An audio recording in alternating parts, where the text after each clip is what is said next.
markets with Scott Crothers and Stifel Nicholas. Scott Crothers, good to have you back after a couple days. Feels good to be back. All right, we've been up, we've been down. Yesterday we were up big, up over 300. What happened? Right, it looks like I came back on the right day. Yesterday the Dow was up 306 points and closed at 24,668 after investors settled down after the Italian election. Energy and financials were the best performers, and Boeing, Chevron, and Home Depot led the Dow higher. The smaller cap Russell 2000 hit another new high yesterday, and the yield on the 10-year U.S. Treasury rose to 2.84%, so a good day. All right. Jobs, and we need bodies, especially truck drivers. There are enough truck drivers out there? Exactly. The U.S. needs at least 50,000 new truck drivers now, and will need almost 900,000 new drivers in the next decade. The rise in online sales is helping drive the need, but so are the demographics. Many drivers are older, and they need more female drivers, so there's a tremendous demand to hire right now. You know, it's really interesting.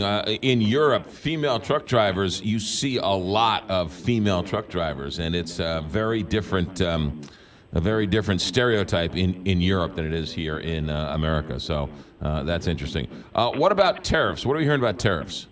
Right. The U.S. will probably impose tariffs on several European nations as well as Canada and Mexico this afternoon. We expect a 10% tariff on aluminum and 25% on steel. We expect them to hit back with tariffs on over $3 billion of U.S. goods imported into their countries.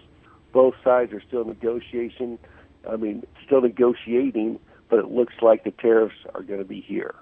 All right, we'll wait and see what that does to the markets. What's going on with the Italian elections, which has rattled some of the markets? Right, that did. The Italian election played havoc on many portfolios, especially on fixed income portfolios, even if they have very low exposure to Italy. One fund, a global unconstrained bond fund, fell over 3% after the election. That's a really big move, especially for a bond fund with no direct exposure to Italy. It snapped back the next day to end with a minimal loss. Sometimes the market reacts wildly, and the best action is to do nothing and wait. So, all right, and then markets today, Scott Crothers. Today the Dow looks flat. The potential trade war is getting closer, and it's on everyone's mind. We get a lot of economic numbers in the next 2 days, including the big employment report tomorrow.